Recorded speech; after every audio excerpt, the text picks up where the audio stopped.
燒臘鋪入邊啲秘製薑葱同配方啊，豪姐今日免費同你分享啊！薑汁咧都唔會浪費嘅，我哋咧可以再整翻個紅糖薑撞奶。我燒臘鋪啲朋友話咧，佢鋪頭啲熟客啊，唔理買乜嘢嚇，都要搭一份薑葱蓉㗎。無論咧係用嚟白灼點嚟食啊，定係自己撈成呢個油鹽飯，一樣咁好味㗎。我呢度咧就係60克嘅薑，嗱你可以咁樣拍，又可以咧用刀背嚇咁樣拍。但係你千祈咧就唔好就咁切啦嚇，因為咧就咁切咧佢係薑粒唔係肉，口感就唔好嘅。我通常咧用呢個嘅，呢啲咧長嘅薑絲啊，我哋就唔要噶啦。擠一擠啲薑汁，20克嘅葱，嗱葱白咧就多一啲，葱綠咧就少一啲嚇。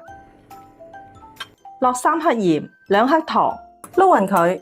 呢個時候咧，啲燒臘鋪咧其實係會加鹽焗雞粉嘅，但係我哋自己屋企食咧就可以簡單啲嚇。油咧30克，燒到佢咧6、7成熱嘅，即係大概咧180度到210度之間嘅。插隻筷子落去啊嚇，就即刻飆起啲細泡咧，咁就得噶啦。爆香，你睇整出嚟咧唔會太多油噶，啱啱好啊！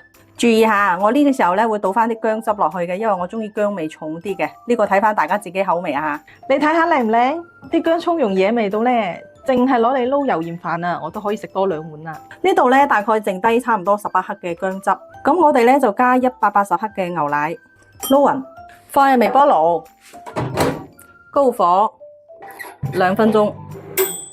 呢個時候咧唔好攪佢，再放多4、5分鐘。你睇正唔正？